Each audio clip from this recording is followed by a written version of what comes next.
Tuhan untuk hari ini, saya akan memberikan tema pada hari ini, yaitu bertumbuh di dalam pengharapan. Ya, temanya masih tentang bertumbuh. Jadi hari ini, pagi ini temanya adalah bertumbuh di dalam pengharapan.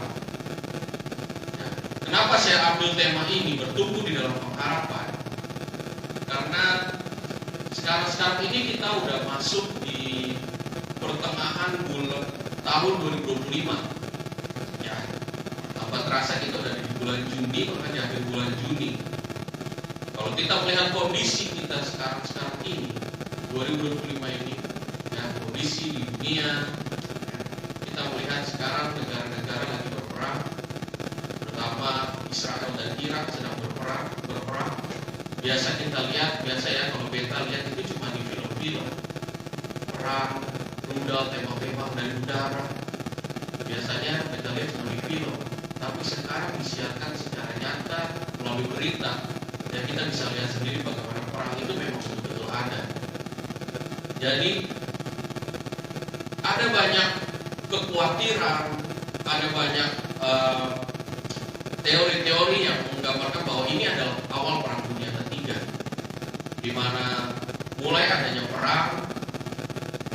Di situ akan berpengaruh besar kepada ekonomi dunia, akan berpengaruh. Jadi kita anak-anak Tuhan menghadapi situasi-situasi yang sulit, walaupun ada peperangan, walaupun kondisi kita sulit, tapi kita harus percaya bahwa pengharapan kita di dalam Tuhan itu ya dan amin. Kita tidak pernah ditinggalkan Tuhan. Ya, kita harus percaya pengharapan kita itu selalu ada. Nah, pagi ini kita akan membahas pengharapan orang percaya itu yang bagaimana? Karena berbeda dengan pengharapan dengan orang dunia. Kalau pengharapan dari dunia itu biasanya selalu mengecewakan. Kalau kita berharap, ya, dari dunia itu biasanya mengecewakan. Makanya kalau orang dunia itu bilangnya, sudah, jangan berharap sama manusia. Berharap sama manusia itu sama dengan bikin sakit hati. Itu karena berharapnya pada dunia. Tetapi sebagai orang percaya, pengharapan kita itu dari Tuhan Yesus sendiri. Pengharapan kita itu didasari oleh iman dan keyakinan kita. Ya. Dan firman Tuhan berkata bahwa janji Tuhan itu ya dan amin. Dia yang berjanji, Dia Allah yang setia kepada kita. Karena itu pengharapan kita tidak akan pernah putus. Ya. Kalau pengharapan dijanjikan dunia itu mengecewakan, tetapi pengharapan di dalam Yesus tidak pernah mengecewakan. Karena Ia adalah Allah yang setia. Amin. Karena itu kita pagi ini belajar tentang pengharapan. Kita nggak cuma hanya berharap, tapi kita juga beriman kepada Tuhan. Dasar pengharapan orang percaya adalah iman. Ujian kadang bukan karena percaya, bukan karena melihat kita percaya, tapi karena kita punya iman, maka kita percaya. Dan kita akan melihat apa yang belum pernah kita lihat, apa yang belum pernah kita akan merasakan kuasa Tuhan, kemuliaan Tuhan dalam hidup kita. Amin. Ya, maka kita akan buka firman Tuhan pada pagi ini dalam Roma 5 ayat 1 sampai dengan yang kelima. Roma 5 ayat 1 sampai yang kelima. Sudah ada firman Tuhan. Mari kita baca bersama-sama Roma 5 ayat 1 sampai yang kelima. Kita baca bersama-sama. Firman Tuhan berkata, sebab itu kita yang dibenarkan karena iman, kita hidup dalam damai sejahtera dengan Allah oleh karena Tuhan kita Yesus Kristus. Oleh Dia kita juga beroleh jalan masuk oleh iman kepada kasih karunia ini. Di dalam kasih karunia ini kita berdiri dan kita bermegah dalam pengharapan akan menerima kemuliaan Allah. Dan bukan hanya itu saja, kita malah bermegah juga dalam kesengsaraan kita, karena kita tahu bahwa kesengsaraan itu menimbulkan ketekunan, dan ketekunan menimbulkan uji, dan tahap uji menimbulkan pengharapan. Dan pengharapan tidak mengecewakan, karena kasih Allah telah dicurahkan di dalam hati kita oleh Roh Kudus yang telah dikaruniakan kepada Amin. Dari perikop ini kita belajar bahwa di ayat pertama dikatakan sebab itu kita dibenarkan karena iman. Kita itu adalah orang-orang yang benar. Amin. Kita percaya kita adalah orang yang benar. Tetapi firman Tuhan katakan kita dibenarkan oleh iman bukan karena perbuatan kita, bukan karena kehebatan kita. Jadi firman Tuhan katakan kita dibenarkan oleh iman, artinya ya, kita dibenarkan itu bukan karena kekuatan kita, tetapi ya Tuhan Yesus sendiri yang telah turun ke dunia, mati di kayu salib, berkorban bagi setiap kita, ya, supaya kita dibenarkan. Sekali lagi, bukan karena kehidupan kita, bukan karena kuat hebat kita menjadi orang benar, bukan karena perbuatan kita, tetapi karena iman kita dibenarkan. Kita hidup di dalam damai sejahtera dengan Allah oleh karena Tuhan kita Yesus Kristus. Ya, setelah kita dibenarkan, kita hidup dalam damai sejahtera Allah. Kalau kita masih dalam hidup penuh kekhawatiran, kalau kita masih hidup dalam penuh ketakutan, ya, kita harus yakin, kita harus percaya bahwa hidup kita itu ada damai sejahtera Allah. Oleh Dia kita juga beroleh jalan masuk oleh iman kepada kasih karunia ini. Artinya apa? Ayat 2 dikatakan oleh Dia kita juga beroleh jalan masuk oleh iman kepada kasih karunia ini. Karena kita adalah orang-orang yang benar, dibenarkan oleh iman, ya, kita mendapatkan akses masuk dengan kasih karunia Allah. Dengan kata lain, kalau kita ada sampai saat ini, kalau kita ada sampai saat ini, apapun posisi kita saat ini, itu semua karena kasih karunia Allah. Walaupun kondisi kita susah, walaupun dunia sekarang sedang ada masalah, walaupun dalam kehidupan kita sedang ada masalah, tapi percaya di dalam setiap permasalahan yang kita hadapi, dalam setiap ujian yang kita hadapi, kasih karunia Allah tidak akan pernah meninggalkan kita. Allah terus menyertai kita dan memberikan kekuatan kepada kita. Karena hidup kita bukan tentang diri kita lagi. Ya, kita udah punya akses masuk melalui kasih karunia Allah. Dan dikatakan di dalam kasih karunia ini kita berdiri dan kita bermegah dalam pengharapan akan menerima kemuliaan Allah. Pengharapan yang dibicarakan adalah pengharapan orang percaya, orang beriman, bukan pengharapan dari dunia. Jadi di dalam Tuhan pengharapan itu ya dan amin. Kita akan berdiri pada berikan bermegah. Bermegah itu penuh dengan pengharapan. Ya, kita menerima kemuliaan Allah. Karena itu sekali lagi, kondisi apapun kondisi kita saat ini, mungkin rasanya kita sedang berat, mengalami sebuah pergumulan, mengalami sebuah masalah, tetapi kita hidup karena kasih karunia Allah.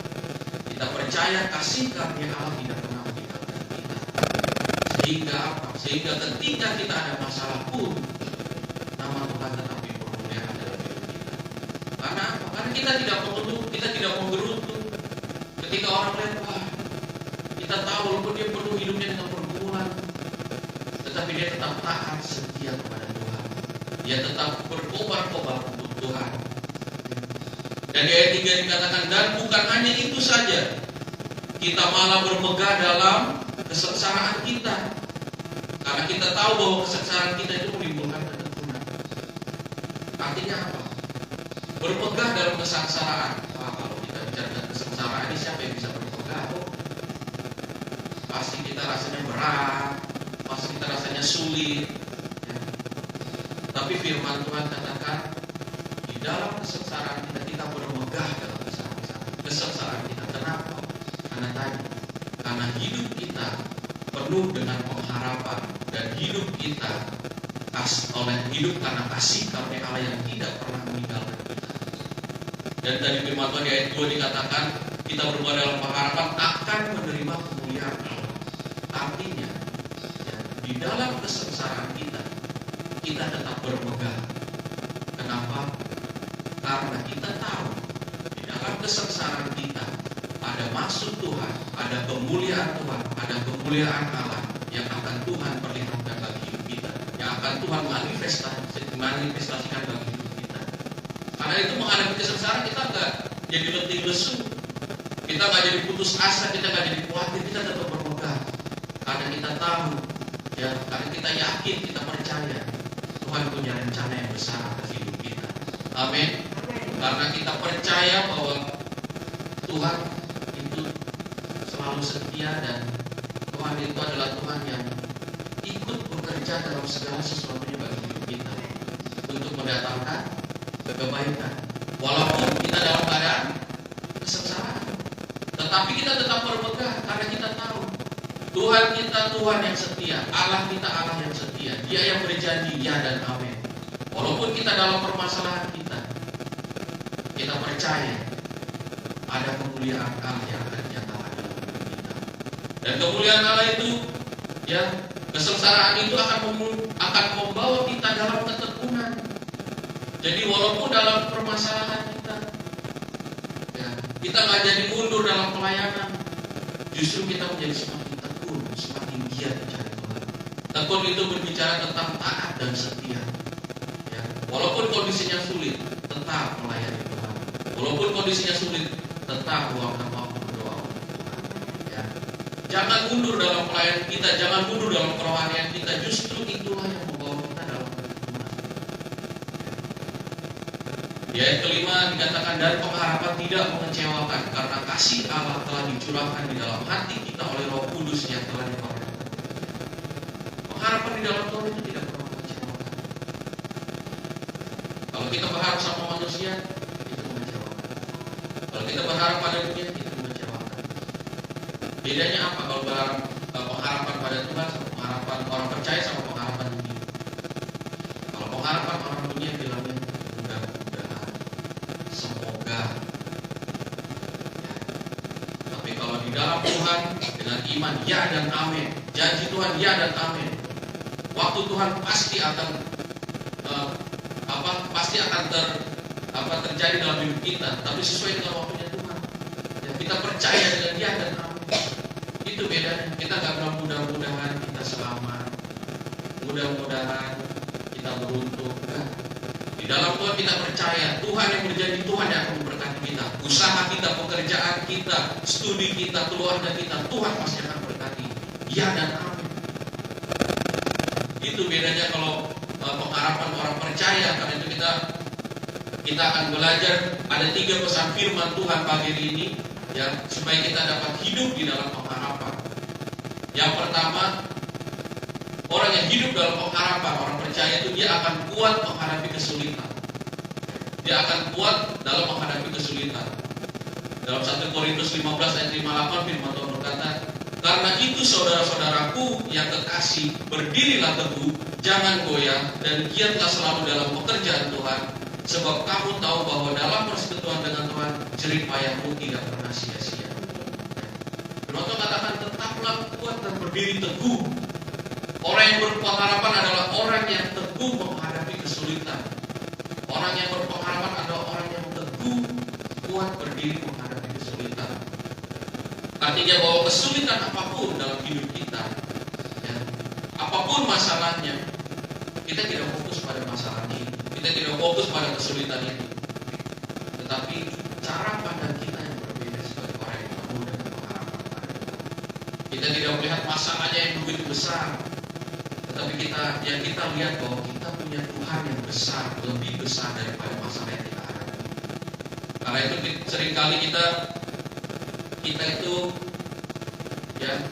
hidup di dalam roh, dan setiap perkara kita itu punya kuasa. Ketika kita menghadapi kesulitan, ketika kita menghadapi masalah, sikap kita harus benar. Perkataan kita itu ada kuasa. Seringkali kita itu justru hanya satu pihak aja. Contohnya ketika ada masalah besar, kita berdoa sama Tuhan, kita selalu mengeluh masalah kita besar.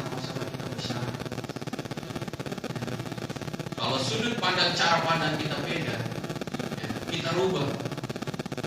Sekali-sekali kita bilang sama masalah kita, masalah, aku punya Tuhan yang lebih besar. Kita deklarasikan, kita punya Tuhan yang lebih besar. Jangan kita hanya membesarkan masalahnya aja. Terakhir kita punya fokus hanya pada masalah. Sudut pandang kita hanya melihat masalahnya yang besar. Tapi seringkali kita lalai, lupa kalau kita punya Tuhan yang lebih besar daripada masalah kita. Memang rasanya berat, ya. Tapi balik lagi, ya. Kalau secara daging berat, secara manusia berat. Kalau berjalan sama Tuhan, itu semua akan kita lewati. Kekuatan ketubuhan itu dari Tuhan. Pengharapan kita dari Tuhan. Kekuatan kita dari Tuhan, bukan dari daging kita sendiri. Kalau dari daging kita sendiri kita terbatas, gak bisa. Kita mau melangkah susah. Tetapi kalau dari Tuhan, apapun rintangan depan kita, kita akan terus menerobos masuk sampai kita terus diangkat menjadi kepala dan bukan ekor. Ya, tapi kuncinya berjalan bersama Tuhan. Jangan pernah mengandalkan kekuatan sendiri. Sikap hati kita menghadapi kesulitan itu harus benar. Sikap kita menghadapi masalah, sikap hati kita menghadapi masalah itu harus benar. Supaya kita bisa teguh, kita bisa kuat, kita bisa bertahan untuk menghadapi setiap masalah yang ada. Kalau kita mau memiliki pengharapan, sekalipun kita di tengah badai, sekalipun kita di tengah masalah yang besar, ya, tetapi kita tetap berdiri teguh dan kita tidak akan hilang pengharapan kita. Kita yakin, kita percaya ada rencana Tuhan yang besar dalam setiap masalah kita. Ada rencana Tuhan yang besar ketika kita mampu melewati kemuliaan Allah kita dalam hidup kita. Amin. Dan kita bisa menjadi kesaksian bagi banyak orang. Dan kita bisa bertahan. Pengharapan itu yang membuat kita tidak frustasi. Pengharapan itu yang membuat kita tidak lagi jadi khawatir, tidak takut, tidak mudah kecewa, ya, tidak mudah menyerah dalam menghadapi masalah. Karena itu dengan iman, percaya pengharapan Tuhan itu selalu ada. Pengharapan Tuhan itu ya dan amin dalam hidup kita. Jangan pernah ragu, jangan pernah khawatir. Pengharapan itu dalam Ibrani 6 ayat 19 Tuhan katakan pengharapan itu adalah saum yang kuat dan aman bagi jiwa kita yang telah dilabuhkan sampai ke belakang tabir. Artinya apa? Ya, pengharapan itu diibaratkan seperti jauh itu jangkar, ya, atau jangkar pada kapal. Saum, ya, saum itu ibarat jangkar. Jadi pengharapan itu ibaratnya jangkar. Kalau kapal itu walaupun terombang-ambing, kalau jangkarnya kuat di dasar, dia nggak akan kemana-mana, dia akan di situ terus, tidak akan terbawa arus. Begitu juga dalam kehidupan kita, pengharapan itu seperti saung jangkar. Ya. Jangkar kita harus kuat, pengharapan kita harus kuat kepada Tuhan. Walaupun kita sedang diombang-ambingkan masalah, diombang-ambingkan kesulitan, kita tetap kuat, kita tetap teguh, kita tetap berdiri. Kita tidak mudah terbawa ke kanan ke kiri. Karena apa? Karena pengharapan kita kuat di dalam Tuhan. Iman kita kuat di dalam Tuhan. Ya. Kalau saat ini kita sedang berada dalam masalah kehidupan, sedang menghadapi masalah krisis apapun, kita harus percaya bahwa jangkar kita itu harus kita taruh kuat pada Tuhan Yesus, satu-satunya jangkar dalam hidup kita. Kita nggak bisa mengandalkan manusia, kita nggak bisa mengandalkan orang lain, tapi kita harus andalkan hidup kita. Kita harus andalkan Tuhan di dalam hidup kita. Kemanapun kita melangkah, kita harus andalkan Tuhan. Orang yang berpengharapan pasti teguh dalam menghadapi masalah. Ya, tidak mudah putus asa, tidak mudah kecewa, tidak mudah khawatir. Menghadapi tahun-tahun ini, masalah-masalah yang ada. Perang dunia, ya, orang Yesus katakan ini adalah awal genderang untuk perang dunia ketiga, ya, di mana akan terjadi masalah. Tapi kita percaya kita tetap ada dalam perlindungan Tuhan, walaupun ya banyak yang sudah berspekulasi ini, termasuk sampai ke masalah ekonomi. Karena Iran salah satu pemasok minyak terbesar di dunia. Kalau misalnya Iran menghentikan ekspor minyak, itu akan jadi masalah ekonomi dunia yang pasti akan berimbas juga ke kita, ke negara kita, karena kita juga salah satu mengimpor minyak juga. Harga minyak akan susah dicari dan pasti ekonomi akan naik. Tapi itu adalah spekulasi dunia, masalah-masalah. Tetapi sekali lagi hidup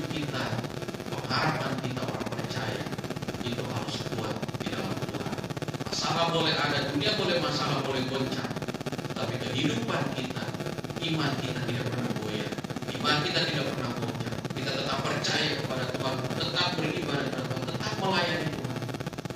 Kita tidak menjadi takut dan khawatir, tapi kita berjalan hidup bersama Tuhan.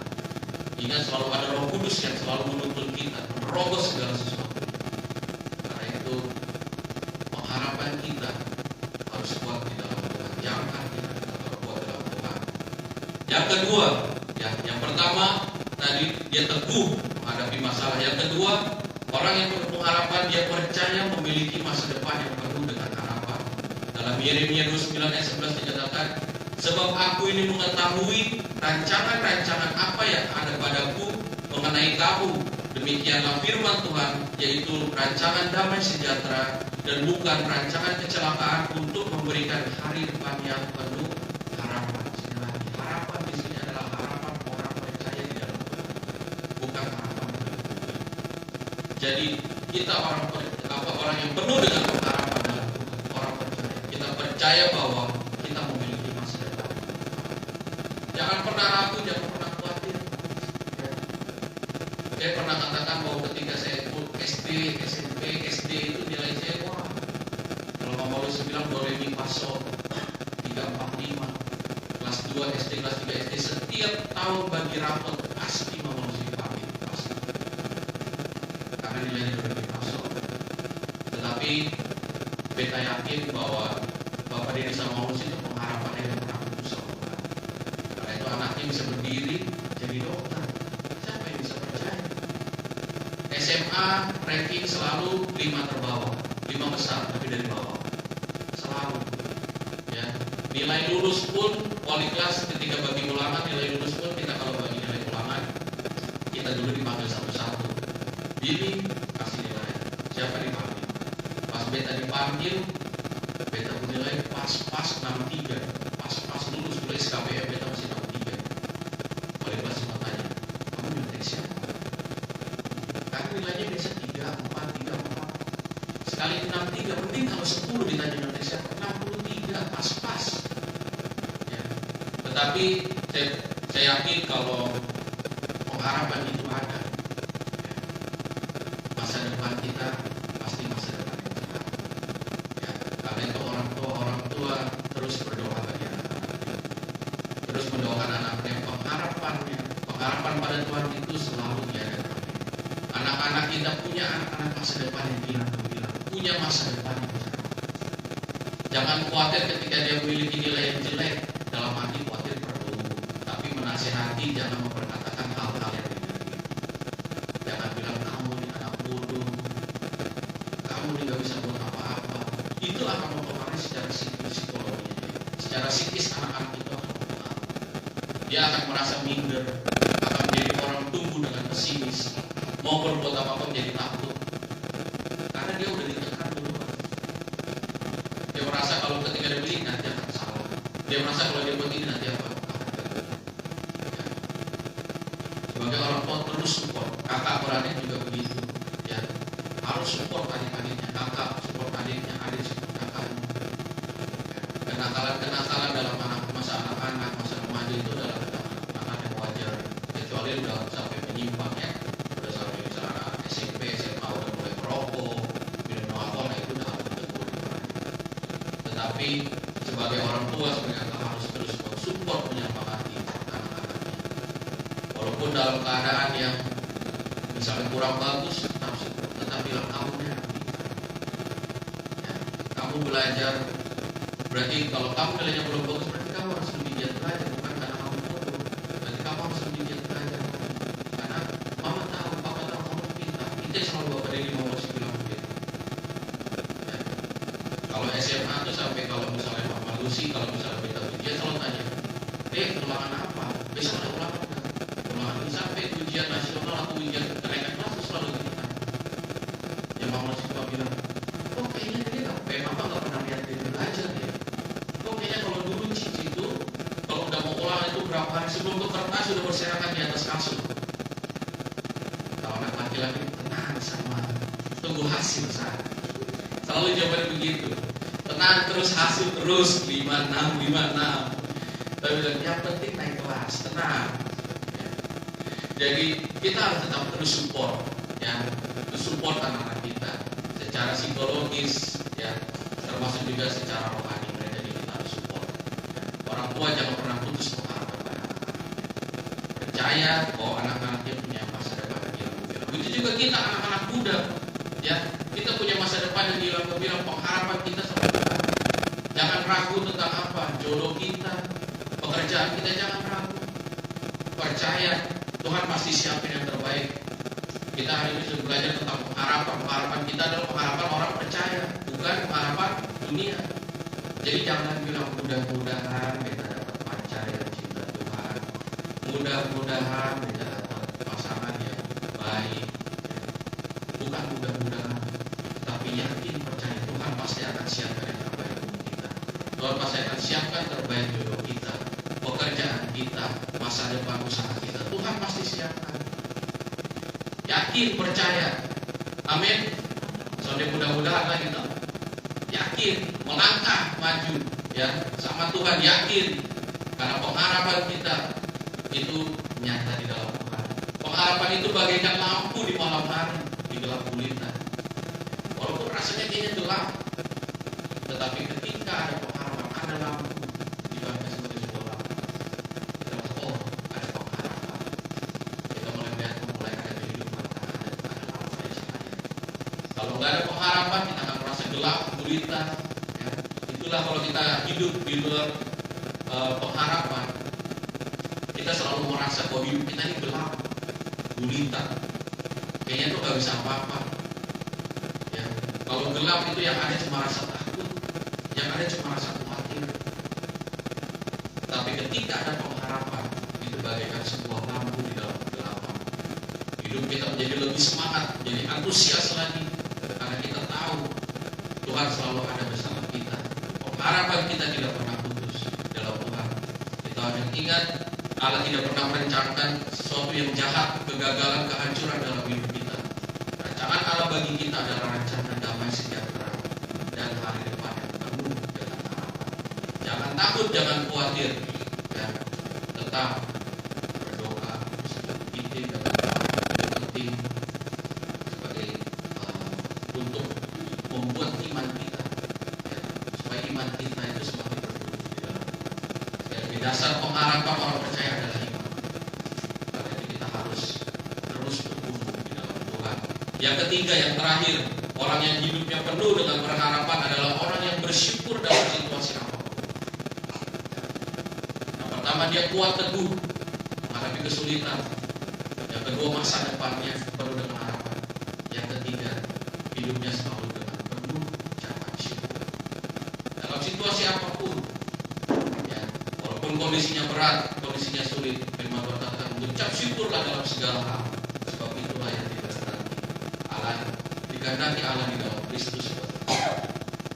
Karena itu menghadapi kehidupan kita sekarang, ya, sekali lagi dunia boleh sedang bergoncang, tetapi kita harus tetap hidup penuh dengan ucapan syukur. Apapun kondisi kita, kesulitan apapun yang sedang kita hadapi sekarang, tetap mengucap syukur sama Tuhan karena Tuhan baik. Tetap mengucap syukur sama Tuhan karena Tuhan terlalu amat sangat baik di hidup kita. Dan kita percaya dalam setiap masalah yang kita hadapi, dalam setiap ujian yang kita hadapi, ada kasih Tuhan yang luar biasa dalam hidup kita. Karena itu teruslah mengucap syukur kepada Tuhan. Jangan pernah menggerutu. Ya. Ciri orang yang hilang pengharapan itu dia menggerutu, ada masalah menggerutu, mengomel, nyalahin Tuhan. Ya. Itu adalah ciri-ciri orang yang hilang pengharapan. Kalau orang yang penuh pengharapan, orang percaya, dia akan penuh dengan ucapan syukur. Ada masalah, dia nggak marah. Ada masalah, dia mengucap syukur. Ada masalah, dia tetap teguh. Ada masalah kondisi apapun kita sekarang, dia tetap percaya masa depannya adalah masa depan yang gemilang. Setiap kita, orang tua, anak kecil, orang muda, masa depan kita itu terjamin di dalam Tuhan. Sekali lagi, jangan pernah andalkan kekuatan sendiri. Ya, kekuatan kita itu sangat terbatas. Tetapi ketika kita berjalan bersama Tuhan, pengharapan itu adalah pengharapan yang nyata, iya dan amin dalam hidup kita. Demikian firman Tuhan. Sebagai penutup kita baca ayat sama-sama. Ayat yang terakhir dalam Roma 5 ayat yang kelima kita baca. Kita bisa boleh baca bersama-sama. Kita perkatakan dengan iman, dengan penuh percaya kita akan membaca firman Tuhan ini. Roma 5 ayat 5 firman Tuhan berkata, dan pengharapan tidak mengecewakan, karena kasih Allah telah dicurahkan di dalam hati kita oleh Roh Kudus yang telah dikaruniakan kepada kita. Amin. Pengharapan di dalam Tuhan tidak pernah mengecewakan. Karena itu teruslah hidup di dalam Tuhan, bangun hubungan hidup dengan Tuhan, bertumbuhlah di dalam iman di dalam Tuhan. Amin.